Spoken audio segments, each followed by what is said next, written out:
Les damos la más cordial bienvenida a un nuevo capítulo con Ojo Clínico, este espacio que hacemos en Chile TV todas las semanas. En el día de hoy tenemos dos temas bien interesantes, para conversar con nuestros especialistas. Uno de ellos tiene que ver con la vacunación a niños y niñas, ¿cierto?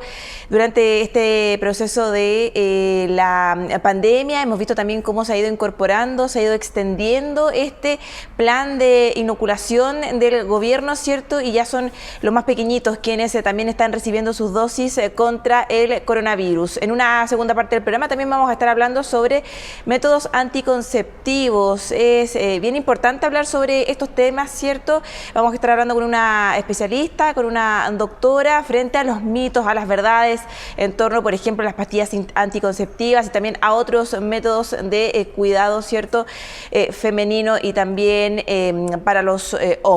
Es parte de los temas que vamos a estar abordando durante nuestro programa del día de hoy. Recordarles a todos ustedes que en la región metropolitana pueden seguir nuestros programas, ¿cierto? No solo con Ojo Clínico, sino que también toda la programación de Chile TV en el 11.2. También tenemos disponible para que nos acompañen a lo largo de nuestro país. Si ustedes están en el norte, ¿cierto? Están en La Serena, están en Coquimbo, están en Copiapó, pueden hacerlo en el 2.2. También si están en Angol, pueden seguirnos en el 2.2 señal digital. Si están también en Punta Arenas, lo hacen en el 7.2. También está nuestra señal a través de streaming, y también si ustedes quieren revisar parte de nuestros capítulos, lo pueden hacer en la cuenta de la Universidad de Chile en YouTube.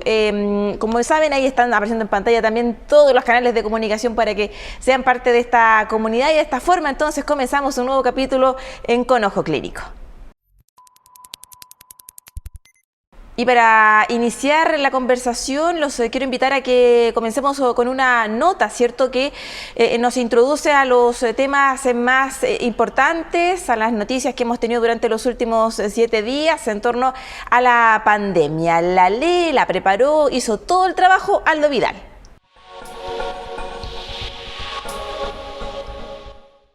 Estos son algunos de los hechos más relevantes relacionados con la pandemia ocurridos durante los últimos días. La tasa de letalidad por COVID-19 llegó a su nivel más bajo desde el inicio de la pandemia. Expertos apuntan a la vacunación, el aprendizaje en el manejo de cuadros graves por parte del personal de salud y a la circulación de la variante Delta como motivos de la caída. Ranking elaborado por The Economist ubicó a Chile como el país mejor preparado para enfrentar a la variante Omicron. De 102 países analizados por esta revista, nuestro país superó a Uruguay, Brasil e Israel. ISP autorizó a aplicar la vacuna Pfizer a niños mayores de 5 años. Un estudio de Pfizer arrojó que con solo 10 gramos de dosis, los menores tienen la misma o una mejor respuesta que en adultos. En paralelo, el ministro de Salud, Enrique París, confirmó que el gobierno planifica una nueva campaña de vacunación para inicios del 2022. El gobierno presentó el plan No Invites al COVID, enfocado en las celebraciones de fin de año. La iniciativa busca reforzar las medidas de autocuidado y se basa en 4 ejes clave: comunicación de riesgo, estrategia de testeo, trazabilidad y aislamiento, fiscalización de normas sanitarias y pase de movilidad. Y después de esta nota preparada por el periodista Aldo Vidal, vamos a iniciar la conversación, ¿cierto?, con el académico Daniel Jiménez, epidemiólogo, director del área de salud del estudiante de la Universidad de Talca, ¿cierto?, en nuestra sección Ojo con la Pandemia. Profesor, ¿cómo está? Muchísimas gracias por acompañarnos. Hola Maritza, muchas gracias por la invitación, feliz de estar acá en su programa. Gracias a usted por acompañarnos. Partamos contándole un poquito a quienes nos siguen hasta ahora cuáles son, ¿cierto?, las vacunas que se están administrando a los niños menores de 5 años. ¿Cómo ha visto usted el proceso? Bien, bueno, tenemos el beneficio, ¿verdad?, de que en nuestro país se aprobaron vacunas para este rango etario. En el caso de Chile tenemos 2 vacunas actuales en funcionamiento, que es la vacuna Sinovac, llamada Coronavac, y la vacuna de Pfizer, Pfizer ya para mayores de 5 años y Coronavac para mayores de 3 años.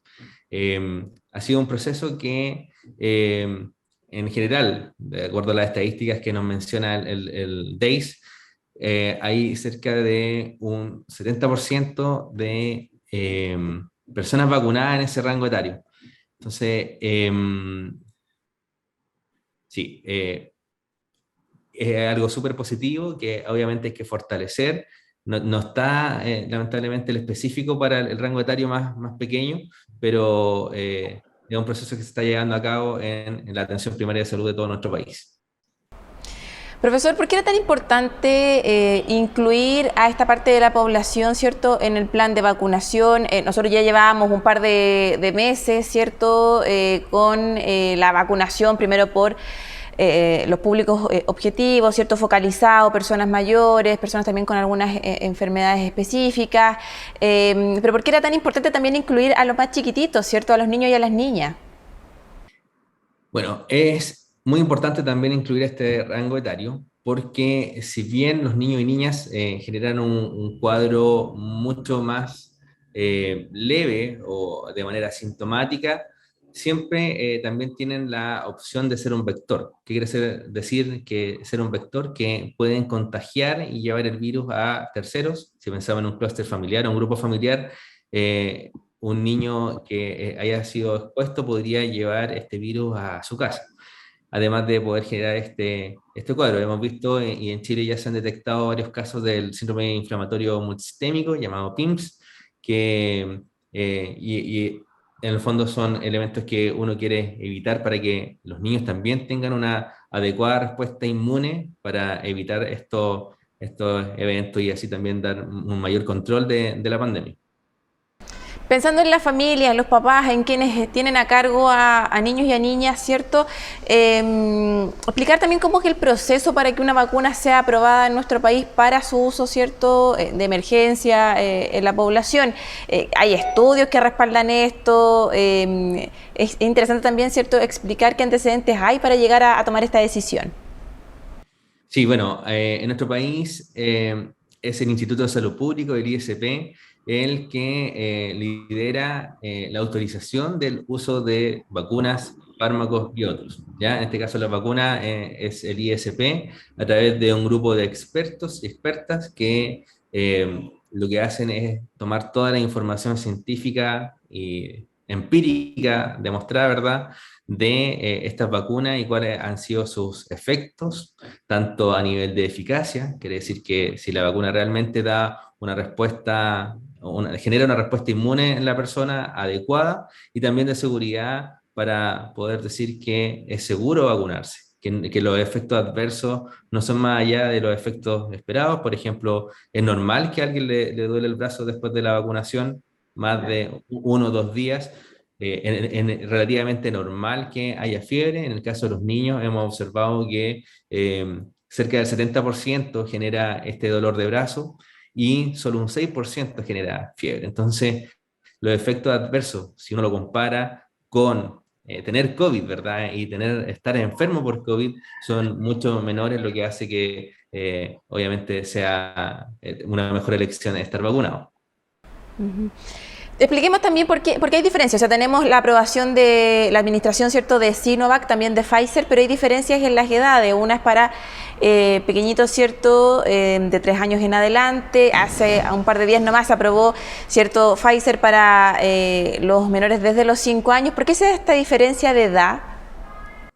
Eso se debe a la información técnica y científica que tenemos disponible acerca de cada vacuna. En el caso de Pfizer, en Estados Unidos, por la CDC, que es el organismo que autoriza la vacunación allá, y la evidencia científica, y probablemente muy pronto quizás también tengamos la evidencia científica para extender ese rango etario, pero la que tenemos hoy día es para los 5 años. En cambio, CoronaVac o Sinovac tenía otra información disponible que hace que nuestros expertos nacionales consideren que es adecuado a dar la autorización a esta vacuna.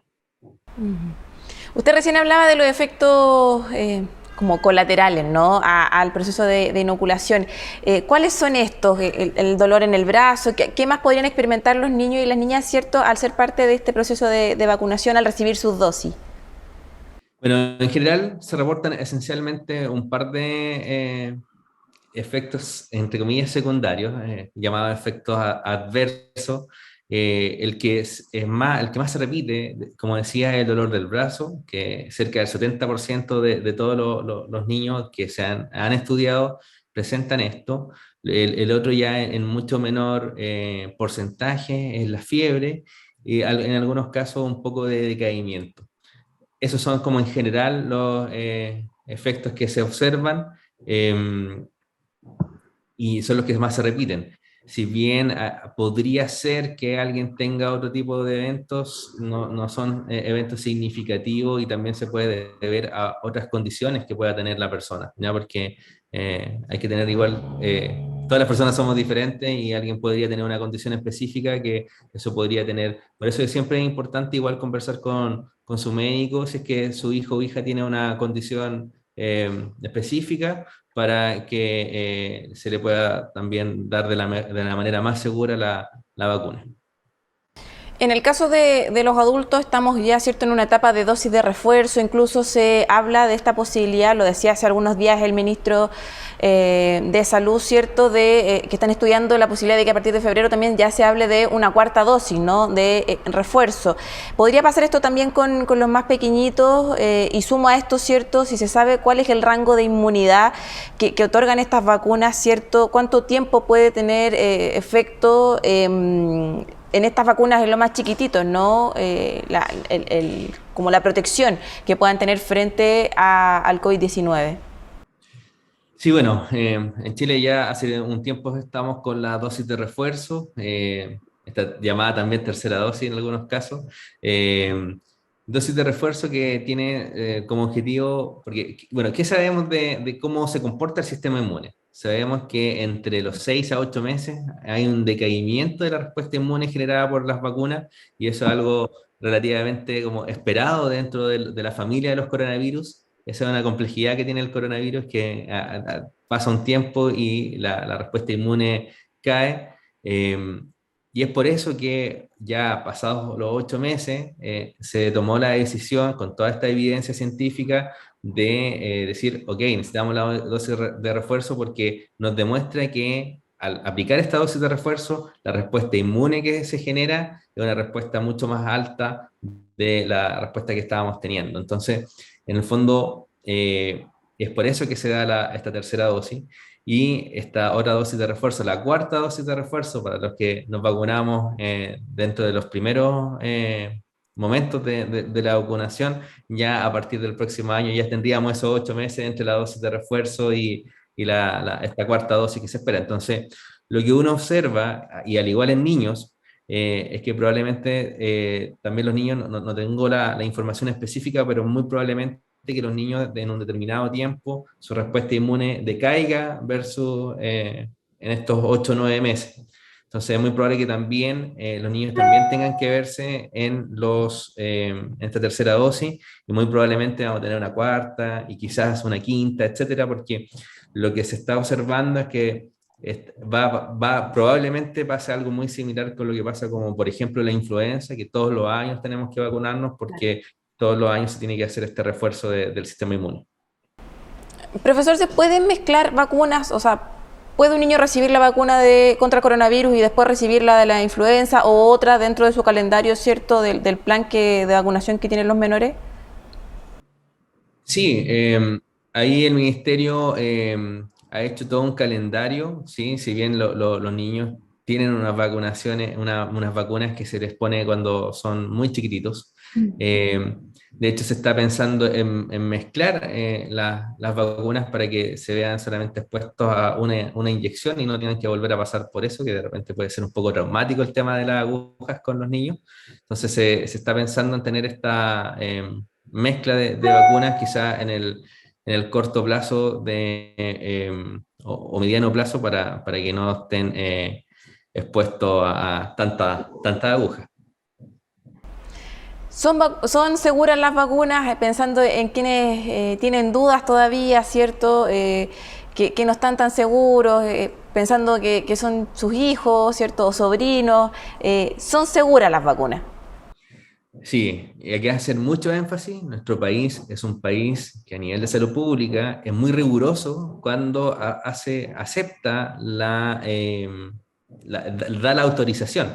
Ya si bien en el caso de esta vacuna en algún momento se dio para el uso de emergencia, muy probablemente dentro del corto plazo se va, al igual que en Estados Unidos, ya porque en Estados Unidos la CDC también ya le sacó por ejemplo, Pfizer no tiene el permiso de emergencia, sino que tiene el permiso real de ser implementada.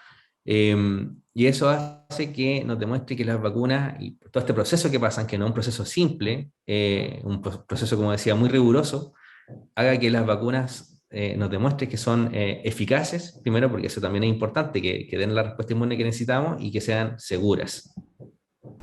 Ujú. Usted hace algunos minutitos en una de las respuestas hablaba del PIMS. Explicar en qué consiste, de qué manera hay que seguir tratamiento, en qué fijarse, ¿cierto? Hace un par de meses se encendieron las alertas, ¿cierto? Frente a estos cuadros que estaban sufriendo los menores. Explicar también de qué se trata. Bueno, el PIMS se llama síndrome inflamatorio multisistémico, que en el fondo genera un cuadro posterior a ver que el niño haya tenido COVID. Y dentro de los síntomas que se observan son la fiebre prolongada, un rache en la piel, ojos rojos, boca seca, una lengua aframbuesada, edemas en manos y pies y otros síntomas, ¿ya? Lo importante de eso es que cuando usted vea que si es que aparecen esos síntomas en su hijo o hija, consultar a los equipos de salud. Eso es muy importante porque si se hace una consulta temprana, obviamente se puede manejar de manera adecuada el caso y no caer en un cuadro mucho más severo. Ujú. Actualmente la vacunación, ¿cierto?, en menores, en niños, en niñas, en nuestro país, no es obligatoria. ¿Usted cree que debería hacerlo? ¿Cómo deberíamos también estar preparados pensando en marzo, por ejemplo, cuando ya se va, o al menos así lo ha dicho el Ministerio de Educación, está toda la idea, ¿cierto?, de tener clases presenciales, ya un sistema educacional un poquito más, comillas, normal, ¿cierto?, a lo que teníamos antes de la pandemia, pensando también en las salas cunas, en los jardines infantiles. ¿Cómo también ve ese proceso de la mano del plan de vacunación? Sí, bueno, en Chile para ningún rango etario, para nadie, es obligatoria la vacunación. Eh, y bueno, un poco para contextualizar esa respuesta, nosotros tenemos que entender que en los países que se ha hecho obligatoria la vacunación es porque en general esos países tienen bajas tasas de vacunación, que es muy diferente a la situación que tenemos acá en Chile. En Chile, pensando en el grupo objetivo de adultos, tenemos casi el 90% de personas con primera y segunda dosis y cerca de un 60% de personas con la dosis de refuerzo. Eh, Pensando en los niños, creo que tampoco debiese ser obligatoria si es que seguimos también con esa tendencia a tener una alta tasa de vacunación. Eh, pero más importante que fijarse o no en la obligatoriedad de ello, que son medidas que puede tomar que son atribuciones que puede tener la autoridad sanitaria, tratar de convencer a los padres de la importancia de esto. Estas mutaciones que hemos visto en el último tiempo, como Delta, Omicron, que han aparecido, responden a situaciones de países donde no hay tanto nivel de vacunación y el virus, donde hay una alta circulación, tiene la capacidad de mutar cada vez que una persona se contagia. Entonces, lo que queremos evitar también es que no ocurra eso en nuestro país. Nosotros somos un país privilegiado si miramos cómo está el mundo, si miramos Latinoamérica, no hay ningún otro país, bueno, Uruguay o Paraguay me parece que también tiene una alta tasa de vacunación, pero en general los países no todos tienen acceso a la vacunación. Eh, y es por eso que se vuelve importante recalcar que son vacunas que son eficaces y son seguras, que frente a que su hijo o hija tenga COVID, obviamente mucho la relación, ¿verdad?, del riesgo que uno tiene, que es solamente un dolor en el brazo o fiebre, es mucho menor a tener un cuadro ya más severo por COVID. Entonces, por eso la invitación también a cuidar a sus hijos, a cuidar a sus familias. Colocándonos ya en un escenario optimista, pensando, ¿cierto?, en que ya todos los niños, las niñas recibieron sus dosis, está todo ese espectro de la población ya completo con su proceso de inoculación, ¿cierto? ¿Qué impacto podría tener en la pandemia misma? ¿Podríamos tener ya quizás cifras más bajitas, menores contagios? ¿Cómo también cumplir con este grupo etario, ¿cierto?, con su proceso de inoculación podría influir y tener un impacto en la pandemia misma? Claro, si observamos el grupo del rango etario de niños y niñas, obviamente lo que debiese observarse es que hay una mejora en las cifras de la pandemia, eh, y pensando también en que el próximo año va a ser un año, entre comillas, normal en cuanto a la presencialidad en el ámbito educativo, tenemos que recordar eso. Eh, pero no solamente, esta es una cosa que es un poco compleja quizás de entender porque el control de la pandemia es una cosa muy multivariada, en donde todos los rangos etarios, nosotros como ciudadanos y ciudadanas del mundo, ¿verdad? Tenemos que tener también un compromiso, que para poder controlarla, todos los rangos etarios ojalá debiesen estar vacunados, todos debiésemos respetar las normas de autocuidado, el uso de mascarilla, el distanciamiento físico, para poder ir avanzando en este control de la pandemia. Entonces ahí se hace el llamado es no solamente a los niños, sino que también a los otros rangos etarios que pongamos nuestra parte, así como también a las autoridades a que siempre se vaya mejorando, optimizando y derribando las barreras, por ejemplo, para acceder a la vacunación. Claro, o sea, por una parte está la vacunación, es súper importante obviamente, y en el caso de Chile hemos visto que este plan ha funcionado, ¿cierto? Es un alto el porcentaje de personas tanto mayores como menores, ¿cierto?, que tienen su plan de inoculación completo, pero obviamente hay que seguir las otras medidas, ¿no? Esto todo se complementa, como lo decía usted, el uso de mascarillas, el distanciamiento social, evitar las aglomeraciones, el lavado constante de manos, son prácticas, ¿cierto?, que van a seguir por bastante tiempo más junto a todos nosotros. Así es. Y esto también sumado al rol que tiene la autoridad sanitaria de hacer cumplimiento de lo que es trazabilidad y el aislamiento de manera adecuada y oportuna, son los pilares que nos van a permitir poder tener un mejor control de la pandemia y ir avanzando en dar más libertades a las personas de nuestra comunidad. Profesor, nos quedan poquitos minutos para cerrar esta entrevista, pero antes no queremos dejarlo ir sin entregar recomendaciones. Estamos a poquito, ¿cierto?, de las celebraciones de fin de año, de la Navidad, del Año Nuevo, las recomendaciones para quienes siguen hasta ahora nuestro programa, ¿cierto?, y están quizás haciendo las últimas compras navideñas, pensando también en celebrar con la familia, en recomendaciones que podamos entregar y consejos para todas y todos. Bueno, la primera recomendación siempre va a ser vacúnese. Está demostrado que las vacunas son eficaces y son seguras, eh, y eso obviamente va a ayudarlo, pero no solamente la vacuna por sí sola, utilicemos mascarillas cuando vayamos, evitemos las aglomeraciones. Creo que una buena forma de hacer estas compras navideñas quizás es por internet, así evitamos estar en estas aglomeraciones.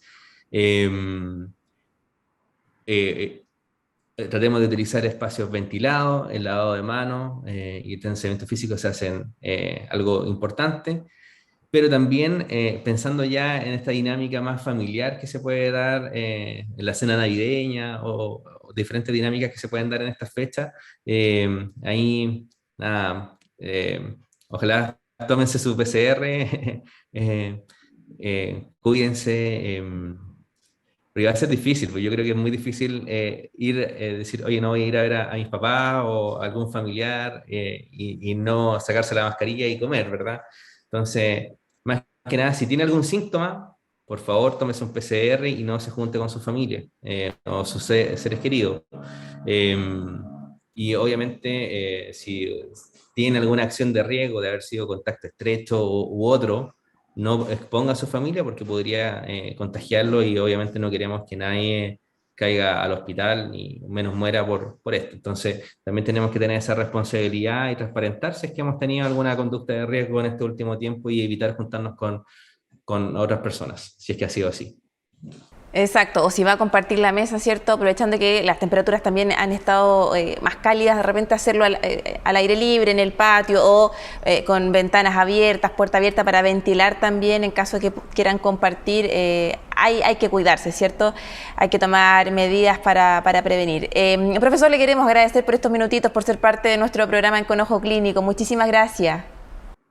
Muchas gracias, Maritza. Que pasen unas buenas fiestas ahí a nuestros espectadores, así que lo mejor para esta fiesta y el próximo año que se nos viene prontamente. Así es, igualmente para usted.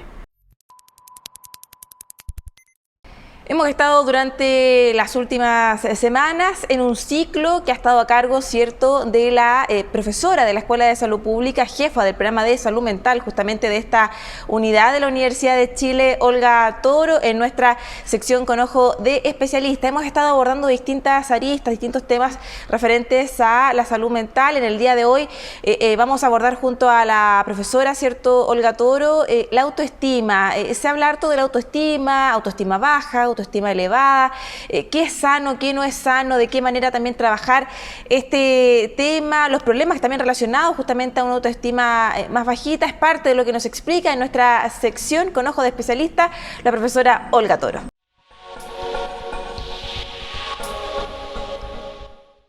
¿Qué es la autoestima primero? La autoestima es la imagen y valoración que tenemos de nosotros mismos, es decir, hay un componente que es cognitivo, racional, qué idea tenemos de nosotros mismos, pero también tiene un componente emocional y valórico. Eso que pensamos de nosotros mismos, qué valoración le damos, ¿no? ¿Nos gusta? ¿No nos gusta? Por lo tanto, la autoestima es una condición que ha estado muy asociada al desarrollo emocional y de la salud mental de las personas, ¿ah? Es como una condición basal. Y los problemas de autoestima generalmente están a la base de muchos de los problemas de salud mental, es como un componente, como un ingrediente que se va agregando en los problemas de salud mental.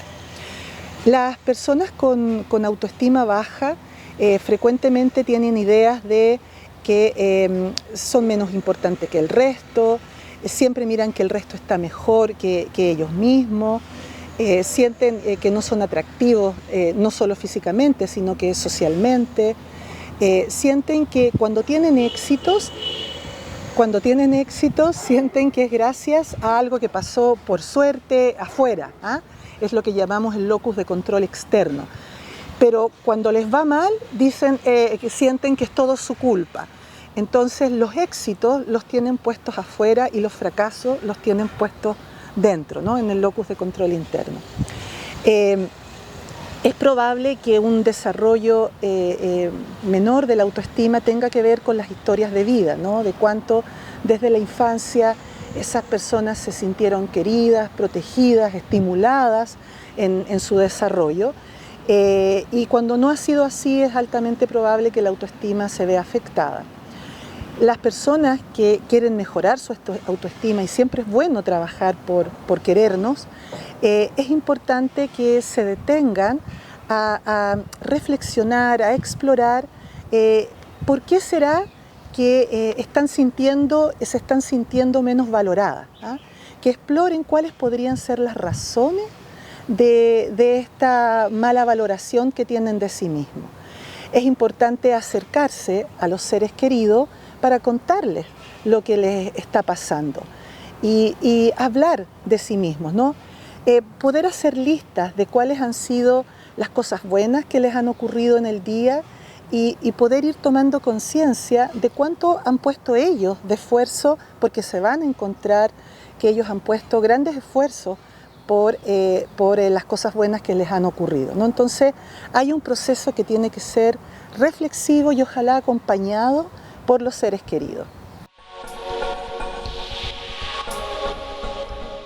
Y con esta interesante información que nos entregaba la jefa de la Unidad de Salud Mental de la Escuela de Salud Pública de la Universidad de Chile, la profesora Olga Toro, los invito a que hagamos una muy pequeña pausa, muy cortita, para que vean también qué es lo que tiene preparado el canal UChile TV para todas y todos. A la vuelta vamos a seguir con una interesante entrevista, más secciones, datos de utilidad, eso y mucho más a la vuelta de esta pausa. Ya regresamos.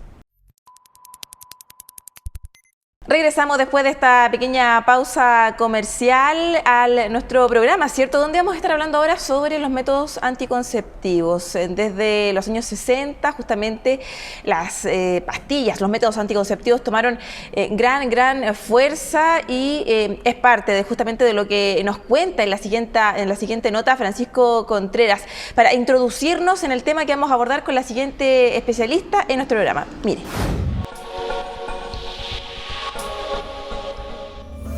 Desde su aparición en la década de los 60, las píldoras anticonceptivas se instalaron como el método más usado a nivel mundial para la planificación familiar.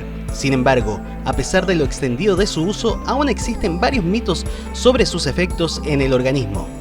La salud sexual y reproductiva es un derecho, y conocer los distintos métodos anticonceptivos ayuda a vivir una sexualidad plena y evitar situaciones de riesgo, como embarazos no planificados o infecciones de transmisión sexual, entre otras. De acuerdo con la Organización Mundial de la Salud, cerca de 222 millones de mujeres que desean posponer o evitar un embarazo no utilizan métodos anticonceptivos. Entre los motivos se encuentran la dificultad para acceder a ellos, la oposición a su uso por razones culturales o religiosas y en gran parte por mitos y prejuicios. Así, se genera miedo y desinformación entre las mujeres de todas las edades y estratos sociales. Un aspecto a tener en cuenta es que la decisión de tomar cualquier anticonceptivo depende de cada persona y todos los métodos tienen diferentes indicaciones, ventajas, inconvenientes y grado de eficacia. Por todo lo anterior, lo mejor es consultar con un ginecólogo. Y después de esta interesante nota, ustedes ya ven en pantalla a nuestra invitada. Ella es Adela Montero, es ginecobstetra, especialista en ginecología pediátrica y de la adolescencia, magíster en bioética y directora del Centro de Medicina Reproductiva y Desarrollo Integral del Adolescente, de la Universidad de Chile, también profesora titular de esta casa de estudios. Profesora, ¿cómo está? Muchísimas gracias por acompañarnos. Hola, muchísimas gracias por la invitación. La idea, profesora, es que ahondemos, profundicemos, derribemos también algunos mitos en torno a los anticonceptivos. Partamos primero por algo bien general. ¿Cuántos tipos de anticonceptivos existen y cuál es la oferta que tenemos hoy día, pensando tanto en mujeres como también en hombres?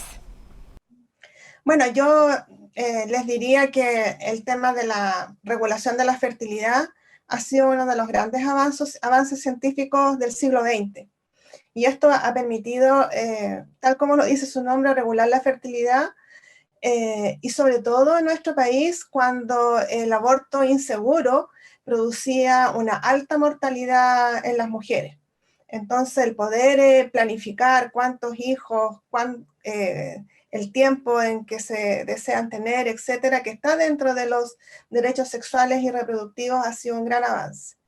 Y bueno, en relación a la oferta, tenemos una amplia gama, pero el tema reproductivo como que en la sociedad siempre descansa en nosotros las mujeres. Entonces, la oferta y la gama está más dirigida a las mujeres.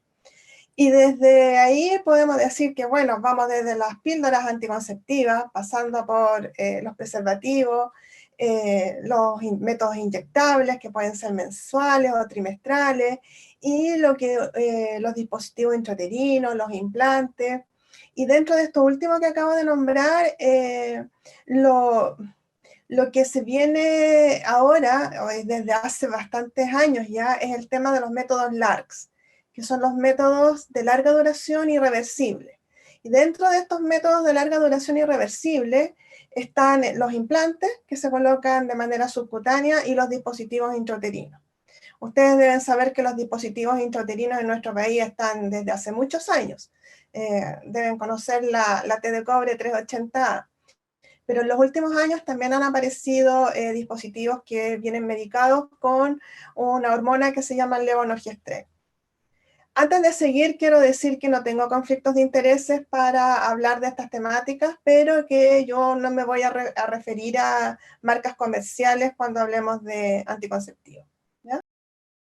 Me parece perfecto. Profesora, antes de que sigamos, estaba hablando, ¿cierto?, de los métodos pensando en las mujeres. Hoy día hay una amplia oferta. Usted hablaba de la clásica o tradicional, ¿cierto?, cobre de té. En el caso de los hombres está, ¿cierto?, el condón. ¿Qué otros también métodos anticonceptivos pensando en ello? La verdad es que hay muy poco porque toda esta anticoncepción en hombres están básicamente en vías de desarrollo, de investigación, pero no está la oferta disponible en el mercado, ¿ya? Como es la oferta de métodos de regulación de fertilidad para las mujeres. Perfecto. ¿Todos los anticonceptivos sirven, funcionan para cualquier mujer? Estoy pensando, por ejemplo, no sé, las más tradicionales, las pastillas anticonceptivas. No sé, ¿me quiere decir algo, profesora? Claro que, bueno, dentro de la oferta para los hombres están métodos que son métodos quirúrgicos, como es la vasectomía, ¿ya? Pero yo más bien me estaba refiriendo a la anticoncepción que fuera reversible. ¿Mm? Ya, perfecto. Retomemos, le preguntaba por los métodos anticonceptivos pensando en las mujeres. ¿Cualquier método sirve para cualquier mujer? Lo ideal es ir a una consulta médica, ver qué me acomoda más, si las pastillas, si algún dispositivo intrauterino. ¿Cómo deberíamos hacerlo para tener mayor certeza y seguridad ante el método que vamos a elegir? A ver, creo que más que una consulta médica, tiene que a mi modo de ver, es con una consulta con uno o una profesional de la salud que esté capacitado en estos temas, porque, por ejemplo, en la atención primaria de salud, esta temática la desarrollan matronas y matrones, ¿ya? Entonces no es una consulta, de comillas, médica propiamente tal, sino un profesional o una profesional que esté capacitada, como les decía. Y bueno, claro, nosotros más que medicalizar, hablamos de usuarias, ¿ya? Más que de pacientes, pero obviamente pueden haber algunas situaciones de salud que pueden contraindicar el uso de algún método, como por ejemplo, mujeres que tienen contraindicación de uso de estrógeno, ¿ya? Hay patologías que el uso de estrógenos puede ser contraproducente, entonces ahí uno dentro de la consejería tiene que evaluar en conjunto con la usuaria el método que mejor le acomode a sus preferencias y también a su situación de salud en ese momento, ¿ya? Quiero decir que la verdad yo no recuerdo que haya alguna mujer que tenga contraindicación a toda la gama de los métodos anticonceptivos, ¿ya? No, siempre va a haber alguna alternativa que se le pueda ofrecer y eso hay que evaluarla en conjunto, como les decía. ¿Efectos adversos pueden tener los anticonceptivos, profesora? ¿Perdón? Efectos adversos de los anticonceptivos. Claro, o sea, dependiendo del método anticonceptivo. Ahora, en general con las píldoras anticonceptivas lo que se describe es que puede haber alguna sensación nauseosa. El tema con las píldoras anticonceptivas, por eso que yo abordé el tema de los métodos LARCs, es que la píldora anticonceptiva depende de la usuaria, ¿ya? Del uso de la usuaria. Y si hay olvido en la ingesta, claro, eso puede favorecer que haya una falla del método anticonceptivo. Entonces, lo ideal es utilizar métodos que no dependan de que uno esté todos los días pendiente de tomarse la pastilla, la píldora en este caso. También se me olvidó mencionar que están dentro de los métodos anticonceptivos hormonales, son aquellos que usan un estrógeno y un derivado de un progestágeno. Y ahí tenemos las píldoras anticonceptivas inyectables mensuales, los anillos vaginales, los parches también, etcétera, ¿ya? Y también tenemos métodos hormonales que no son combinados, en que son solo a base de un progestágeno, es decir, no traen estrógeno, y ahí tenemos los inyectables trimestrales, los implantes, los dispositivos que traen esta hormona que es levonorgestrel. A grandes rasgos lo que les podría decir. ¿Mm? Hay varios mitos, ¿cierto? Verdades, uno de repente en grupos de amigas o con la mamá o alguna persona mayor, ¿cierto? De referencia, que se conversan, ¿cierto? Entonces sería bueno que vayamos aclarando algunos puntos. Por ejemplo, se hablaba mucho de que los anticonceptivos engordan. ¿Es tan así? A ver, el tema de la obesidad en nuestro país es un tema de salud pública. Y la verdad es que se le echa la culpa al método anticonceptivo. Yo la verdad es que en la práctica no he visto que haya, no, O sea, no hay que echarle la culpa al método anticonceptivo. Y por ejemplo, yo que controlo adolescentes, lo que vamos observando es que los hábitos de vida que no son saludables, esos son los que contribuyen al aumento de peso significativo, ¿ya? Así que en general hay que ir derribando estos mitos. Los métodos que están disponibles en el mercado son métodos que son seguros, son métodos que son eficaces. Ahora, claro, la eficacia va a variar dependiendo de la usuaria también. Y quiero comentarles que en Estados Unidos se hizo un gran estudio que se llama el proyecto Choice, y ahí se vio y se comparó las usuarias que usaban estos métodos reversibles de larga duración versus las que no lo usaban. Por ejemplo, se comparaba entonces usuarias de implantes y dispositivos con usuarias de anticonceptivos orales combinados. Y lo que se vio tanto en mujeres adultas como en adolescentes, que al año de edad había mucho mayor descontinuación del método no LARCs, es decir, las usuarias de anticonceptivos orales descontinuaban significativamente más el método que las otras usuarias. Entonces, eso ya va estampando una diferencia. Perfecto. Si yo tomo, por ejemplo, una pastilla, ¿cierto? Una marca X, y la cambio por otra porque o está muy cara, ¿eso puede producir algún desorden hormonal? La idea es mantener un método y lo otro también de la mano. ¿Es 100% efectiva, por ejemplo, la píldora? A ver, si una persona va a cambiar su método anticonceptivo, recordemos que hay distintas marcas comerciales que en el fondo pueden traer el mismo compuesto, pero que el nombre del anticonceptivo falla. Entonces, claro, si yo me quiero cambiar de método anticonceptivo, lo ideal es que evalúe también por qué me quiero cambiar de método anticonceptivo. Yo me refiero al compuesto, no a la marca. Si la marca, si me quiero cambiar a una marca que tiene un menor valor y tiene el mismo componente, la verdad es que lo puedo cambiar en cualquier momento del ciclo. Si no, yo esperaría que terminara mi caja y empezara después con la otra, ¿ya? En relación al método anticonceptivo en sí, como les decía, nosotros dentro de la consejería, no es nuestra primera oferta el indicar un anticonceptivo oral, porque la eficacia va a depender también de la usuaria, ¿ya? O sea, si a mí se me olvida tomar el anticonceptivo, voy a ir disminuyendo ya este nivel de eficacia. Así es, o sea, la recomendación que siempre entregan es tratar de, o sea, no tratar, tener que tomarse la píldora todos los días, idealmente en el mismo horario, y no producir estos baches que finalmente pueden hacer que no cumpla con el objetivo, que es cierto, en el fondo no tener un embarazo. Profesora, tenemos una consulta que nos llega a través de nuestras redes sociales, está apareciendo ahí en pantalla. La consulta dice: ¿qué relación tiene el uso de anticonceptivos con el acné? ¿Es recomendable su uso en caso de tratamiento dermatológico? ¿Cómo lo analiza usted?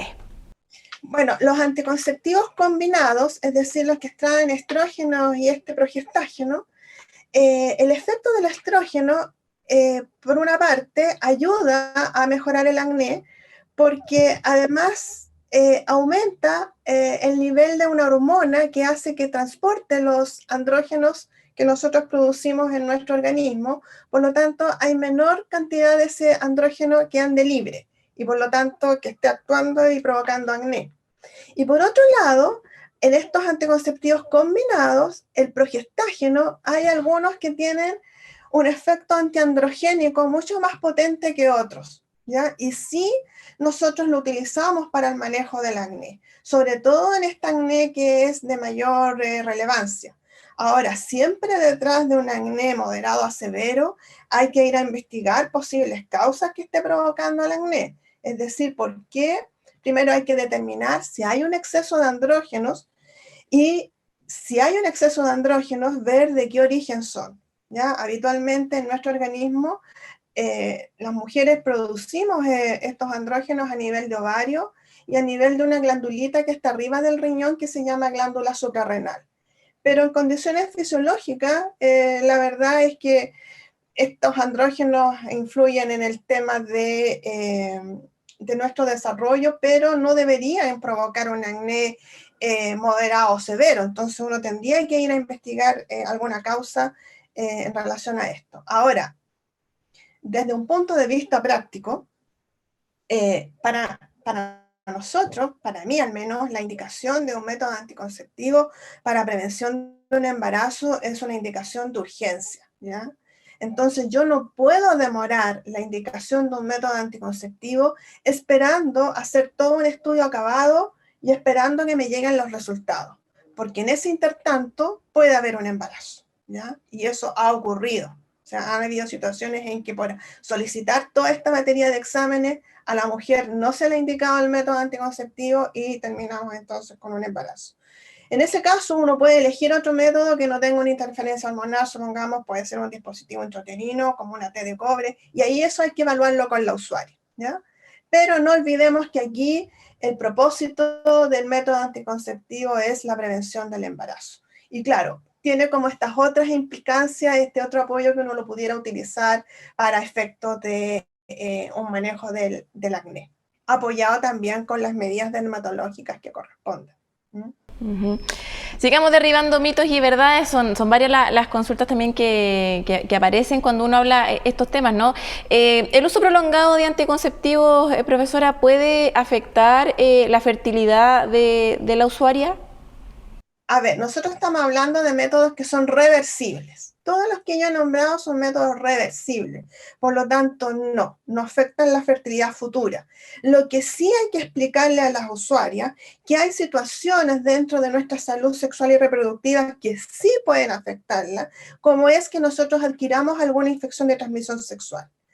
Hay infecciones de transmisión sexual como la clamidia o la gonorrea, en que la bacteria se queda acantonada, es decir, se queda en el cuello del útero de la mujer y nosotros podemos tener una infección ascendente que puede dañar nuestras trompas sin tener síntomas. Y a futuro, entonces, eso sí puede ocasionar un problema de fertilidad, pero no el anticonceptivo probablemente tal, ¿ya? O sea, eso es un mito que hay que derribar. Lo otro que hay que derribar, también el mito de que se dice que los anticonceptivos son una bomba de hormonas. Eso no es así, ¿ya? Esto ya es algo que está archiconocido, archiestudiado en los niveles que incluso aquellos preparados que tienen 30 microgramos de etinilestradiol, que son los que tienen el compuesto a nivel más alto, por así decirlo, en el comercio actualmente, si uno compara ese nivel con el nivel de estrógenos de una mujer que está en periodos ovulatorios, la cantidad de estrógenos con el uso de anticonceptivos va a ser menor si nosotros sacamos un promedio mensual. Es decir, si yo comparo a una mujer que está con estos anticonceptivos combinados con dosis de 30 microgramos de etinilestradiol, que como les decía, es el nivel más alto de estradiol que tenemos en este momento en anticonceptivos y que está aprobado y que está estudiado. Y si yo lo comparo en una mujer sin anticonceptivos que está con pics ovulatorios, porque ustedes deben saber que previo al pic ovulatorio hay un pic de estrógenos que se produce, la mujer que está con estos anticonceptivos va a tener en promedio menor nivel de estrógenos que la mujer que está con estos pics ovulatorios. Entonces, esto de que es una bomba de hormonas no es así, no es efectivo. Y tampoco en relación a la anticoncepción de emergencia, que es algo que no hemos tocado. La anticoncepción de emergencia tampoco es una bomba hormonal, al contrario, no. Estos estudios se han realizado con estudios serios, científicos, y no es que las mujeres nos estemos atiborrando de hormonas, por así decirlo, ¿ya? Es interesante, ¿cierto?, ir aclarando todos estos puntos, profesora. Hay quienes plantean también que el uso, ¿cierto?, de pastillas anticonceptivas o de píldoras, ¿cierto?, puede interferir en el deseo sexual femenino. ¿Es tan así? ¿Se puede ver ahí interferir la libido? Esto es una conversación también que realmente ocurre o se hace frecuente, ¿cierto?, cuando hay mujeres que dejan de tomar la píldora y dicen que sienten cambios en su cuerpo. ¿Puede ser tan así? Mire, la impresión que yo tengo, como les decía, los niveles de estrógenos que nosotros tenemos o de las hormonas que están en los anticonceptivos son niveles que son bajos, ¿ya? Entonces yo creo que se le achaca más problemas a los anticonceptivos que lo que realmente hay, porque, mire, vivimos en una sociedad donde los niveles de estrés son altísimos. Todo eso afecta con el tema de la libido. La rutina. Exacto, entonces la rutina y lo mismo que pasa con este tema de la fertilidad. Una mujer que se da cuenta que está con un problema de fertilidad, bueno, y le echan la culpa al anticonceptivo y no se toma en consideración que pudo haber una infección de transmisión sexual, que esa es la causa de su problema de fertilidad. Entonces yo creo que hay que analizar otras situaciones como el ritmo que llevamos en la sociedad, el tema de la intimidad al interior de la pareja, esto de caer en la rutina, como usted bien decía. Entonces, bueno, hay que ir día a día construyendo y haciendo que no seamos tan rutinarios, o rutinarias. Sí, pues efectivamente, este consejo que uno escuchaba, esta cosa como más tradicional, popular, ¿cierto? De estar siempre cultivando el amor, regando la plantita, como se decía, como decían las abuelitas, ¿cierto? En su tiempo, tiene un poco de asidero también, sobre todo cuando vivimos con tiempos tan convulsionados. Tenemos más consultas, profesora, aprovechemos al máximo el tiempo. Usted hablaba recién sobre la píldora del día después, cómo funciona, cuánto tiempo tengo que usarla después de haber tenido, ¿cierto? Una relación sexual. A ver, el término es anticoncepción de emergencia, no es la píldora del día después. La anticoncepción de emergencia, la verdad es que se utiliza en toda persona que la necesite, ¿ya? Y hay varias indicaciones. Por ejemplo, no solamente que yo haya tenido una relación sexual sin protección, sino que, por ejemplo, ¿qué pasa si ha habido una rotura del condón? O ha habido un deslizamiento del condón y el condón se ha quedado en la vagina. En todas esas situaciones está indicada la anticoncepción de emergencia. También cuando ha habido olvido en la toma de la ingesta de un anticonceptivo habitual. La verdad es que se dice de que con olvido de 3 píldoras consecutivas uno debería indicar la anticoncepción de emergencia. A mí me parece que estando en juego el que se pueda producir un embarazo no deseado, yo al menos, si ha habido olvido de 2 píldoras, yo recomiendo el uso de la anticoncepción de emergencia, ¿ya? Y bueno, también en las mujeres que han sido víctimas de violencia sexual, ¿ya? Eso es algo que hay que indicar. Así es, la maternidad tiene que ser deseada, ¿cierto? Uno tiene que tener estos recursos para planificar y ver si uno quiere o no quiere tener hijos o hijas. Otra de las consultas, ya con esto vamos cerrando porque eso nos ha pasado volando, profesor, está visto que estamos tratando de abarcar la mayor cantidad de temas con respecto a los métodos anticonceptivos. Hubo mucha polémica por la alerta que generó, ¿cierto? Las fallas que tenían algunas píldoras, ¿cierto? Y tuvo un tema que preocupó bastante y embarazos también no deseados. ¿Se puede identificar, se puede saber si una caja de pastillas, de píldoras, ¿cierto? ¿Tienen fallas? ¿Hay alguna forma? ¿Hay un control obviamente que se hace? ¿Cómo poder prevenir una situación así para no estar consumiendo un método que finalmente no me va a servir?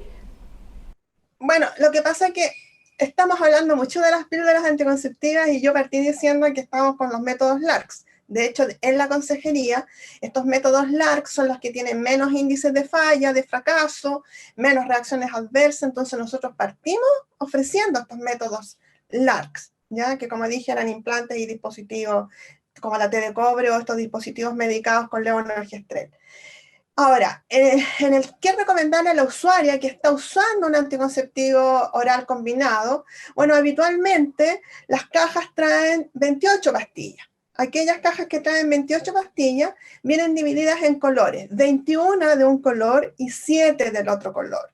Las 7 que vienen del otro color son las que traen los placebos. ¿A qué me refiero? Que es la semana en que uno no está ingiriendo estrógeno ni progestágeno y entonces se produce la descamación del endometrio que aparece como un sangrado, ¿ya? Entonces, claro, ahí la mujer debería ver los colores. 21 de un color deberían traer lo mismo, más las 7 que son los placebos. Lo que yo entiendo que ocurrió con los anticonceptivos estos que usted señala es que hubo una alteración en el orden de las pastillas, ¿ya? En que primero aparecieron los placebos y después las pastillas activas. Creo que a eso se debió el problema. Principalmente eso, ¿ya? Sin duda, profesora, la información, el llamado también a buscar alternativas, usted lo decía, no solo están las píldoras, hay una oferta amplia, la idea, ¿cierto?, es prevenir infecciones, también, si no se quiere, ¿cierto?, tener un embarazo, también cuidarse, una relación, ¿cierto?, sexual informada, concebida, ¿cierto?, y para eso también es importante tener apoyos, orientación. ¿Tienen algún sitio web donde pueden encontrar más información las mujeres, los hombres, todos quienes están siguiendo la transmisión de nuestro programa hoy día y quieren tener más información de lo que estamos conversando? Yo creo que hay algunos puntos que me gustaría como aclarar un poquito o profundizar un poquito. El tema de la pandemia. Cuando estuvimos en condiciones de cuarentena, donde las mujeres no podían acudir a sus centros de salud para el método anticonceptivo, por eso lo ideal es un método anticonceptivo que no dependa de la usuaria, ¿ya? Como estos métodos de larga duración. Lo otro, la doble protección, porque todos estos anticonceptivos que nosotros dijimos protegen del embarazo, pero no protegen de las infecciones de transmisión sexual. Entonces, el condón, siempre condón. Y lo otro, el tema de la educación sexual, ¿ya? Educación sexual que sea incluso desde el nivel preescolar, y que se aborden estas temáticas en los establecimientos escolares, ¿ya? Cosa de que, como usted decía, nosotros podamos ejercer una sexualidad como parte de nuestro desarrollo, como parte de nuestra vida como persona, una sexualidad plena, sin riesgo, donde también esté incluido el derecho al placer, ¿ya? Eso es algo que está dentro de los derechos sexuales y reproductivos. Y nosotros en nuestra página web, específicamente sobre anticonceptivos, no tenemos esa información, yo diría, tan específica, porque nuestra página web es más bien de un centro docente, donde ahí aparecen nuestras publicaciones, nuestras actividades, pero dentro de las publicaciones que están ahí, pueden encontrar sobre el tema de los métodos anticonceptivos. Ahí está, la página es semera.cl, va a aparecer también ahí en pantalla por si quieren instruirse un poquito más, ¿cierto? Buscar información, alguna publicación, ¿cierto? Ahí también hay contenido que puede ser de utilidad y es parte también de la Universidad de Chile. Profesora, le queremos agradecer estos minutos por ser parte de Con Ojo Clínico hoy día y como decía usted, pues tener, ¿cierto?, una sexualidad plena, con información y nada, pues parte de los derechos también que tenemos las mujeres y los hombres. Exacto, muchas gracias a ustedes por la oportunidad y por esta invitación. Que le vaya muy bien, la vamos a invitar de nuevo, que esté bien, chao, chao.